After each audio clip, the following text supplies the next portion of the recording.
I am your father. I find your lack of faith disturbing. As you wish.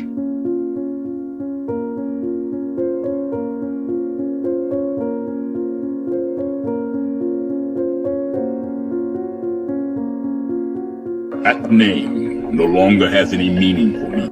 Whose house is this? Carrie Fisher. And she's a little crazy, so get ready to run.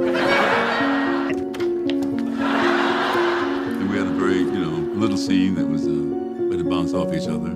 It's not funny anymore, James! Then why am I laughing? It was sweet. It was finally good to meet her. Fala galera, momento triste para os fãs de Star Wars, perdemos a voz mais poderosa de toda a saga.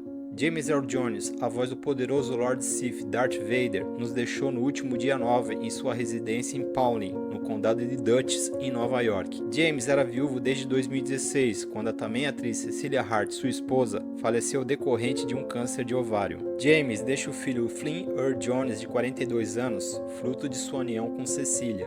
James Earl Jones iniciou nas artes cênicas, vejam só, devido ao seu problema de gagueira. Sim, meus amigos, uma das vozes mais marcantes dos cinemas de todos os tempos, um dia já foi gago. Ainda na adolescência, James sofria muito para poder se expressar, deixando o jovem rapaz cada vez mais afastado e recluso das pessoas que o cercavam. Mas foi com a ajuda de um professor de literatura que James conseguiu controlar o seu problema e, consequentemente, dar um basta nessa condição. Isso porque James era um promissor escritor de poemas e o seu professor se interessou pelos seus trabalhos, encontrando um grande potencial em seu aluno e o aconselhou a ler em voz alta na sala de aula os seus poemas para os seus colegas. Apesar de James a princípio não achar uma boa ideia, ele aceitou o desafio. Ler os seus poemas em sala de aula, além de transformar a vida social de James, os seus colegas também gostavam e incentivavam cada vez mais James a escrever e declamar cada novo poema escrito por ele. Além, é claro, de receber elogios pelo timbre de voz poderoso e tão eloquente do amigo poeta. E no final, e sem perceber, James curou sozinho seu problema de fala. E foi dessa forma que James se interessou pela carreira de ator, ingressando em pequenas companhias de teatro do Mississippi. E esses pequenos trabalhos teatrais levaram James Earl Jones até Nova York, no mais importante circuito de teatro do mundo, a Broadway. E o ano de 1964 seria o ano de James Earl Jones. O ator conseguiu ótimas críticas com 2 peças na Broadway. Seu primeiro grande papel foi como Otelo de Shakespeare, nos palcos da Broadway, mas foi com a peça A Grande Esperança Branca, onde James interpretava um boxeador inspirado no lutador real Jack Johnson, que se tornou o primeiro campeão de pesos pesados negro, que James alcançou seu destaque. E em 1969, James ganhou um prêmio Tony, o Oscar do teatro, por esse papel tão importante em sua carreira. E ainda em 64, ele fez sua estreia nas telas com o filme Doutor Fantástico, dirigido por ninguém menos que Stanley Kubrick. Que estreia, meus amigos! Mas apesar dessa grande estreia em Hollywood, nos anos seguintes, James faria somente pequenos papéis, como nos filmes The Comedians e O Fim da Estrada, mas foi reprisando seu papel de boxeador Jack Jefferson no filme A Grande Esperança Branca que Jones conseguiu realmente seu lugar de destaque em Hollywood, inclusive recebendo uma indicação ao Oscar de melhor ator por este filme.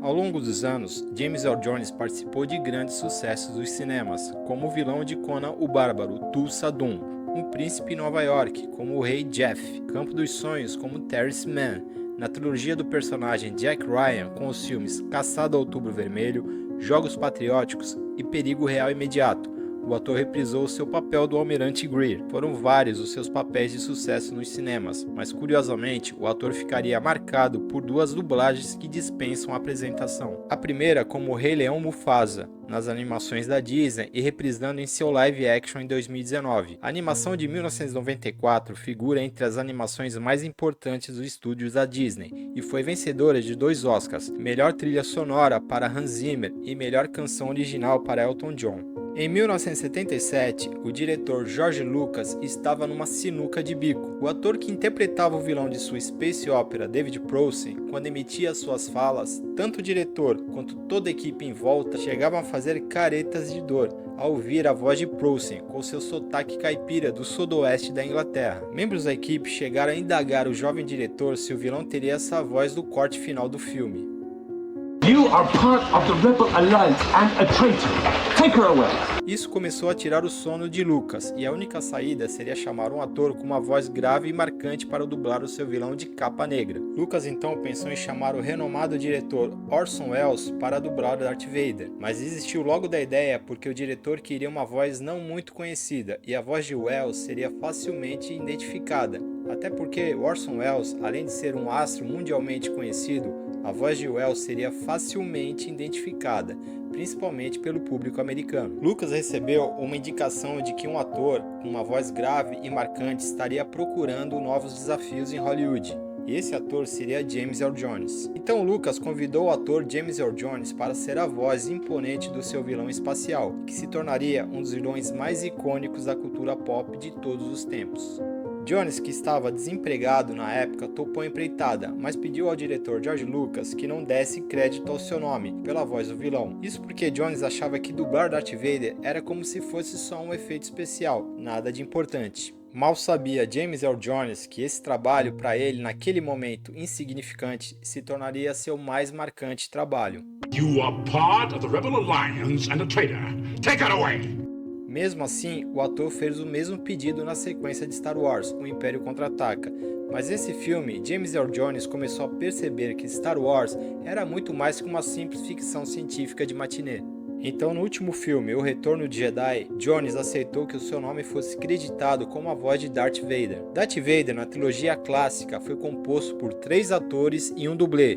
Agora, com a partida de James Earl Jones, todos esses componentes que fizeram Darth Vader ser o que é, já não estão mais entre nós. O primeiro a partir foi o ator Sebastian Shaw, em 1994. Shaw deu o rosto para o vilão, sendo na verdade o primeiro Anakin Skywalker, e sua aparição foi no filme O Retorno de Jedi. O ator aparece na cena de despedida dentro da Estrela da Morte com o seu filho Luke Skywalker, e na cena final, já como Anakin Skywalker em forma de manifestação espiritual, tornando-se um com a força. O segundo a nos deixar foi o dublê Bob Anderson, em 2012. Anderson trabalhou como dublê de David Prowse em cenas de duelos com Mark Hamill, nas sequências de Star Wars, além de ser o coreógrafo dessas lutas icônicas dentro da saga. E o terceiro é um dos principais atores que fez parte dessa engrenagem mágica em dar vida ao nosso emblemático vilão, foi o ator David Prowse. Prowse, que trabalhou em filmes como Laranja Mecânica e Frankenstein e O Monstro do Inferno, filme de 74, onde interpretou o monstro do filme junto com seu futuro comandante imperial Peter Cushing. Foi o porte físico de fisiculturista que chamou a atenção de Lucas para que Prowse desse vida corporal necessária para o seu vilão. Para nós fãs da saga, perdemos não só a voz, mas a mais marcante referência que compunha o símbolo máximo da saga Star Wars. A última participação de James Earl Jones como a voz de Darth Vader foi na série Obi-Wan Kenobi de 2022. E mesmo a Disney não sabendo o que fazer com a saga em suas mãos, isso nunca irá tirar o brilho do trabalho majestoso que James Earl Jones empregou para esses maravilhosos filmes clássicos da cultura pop. Sua contribuição vocal será eternizada nos bancos de efeitos sonoros da empresa Skywalker Sound da Lucasfilm, já que a Disney fez um contrato com o ator para que a sua voz permaneça sendo a voz do icônico vilão por todas as suas futuras participações dentro da saga criada por George Lucas. Nada mal para um garoto do interior do Mississippi que sofria de gagueira. Galera, essa foi a nossa singela homenagem para esse nosso querido ator e dublador James Earl Jones. Espero que tenham gostado e deixe um like e compartilhe. E o seu comentário é sempre muito, mas muito importante. Ele completa o meu trabalho. E que a paz esteja com você, James, e com todos nós.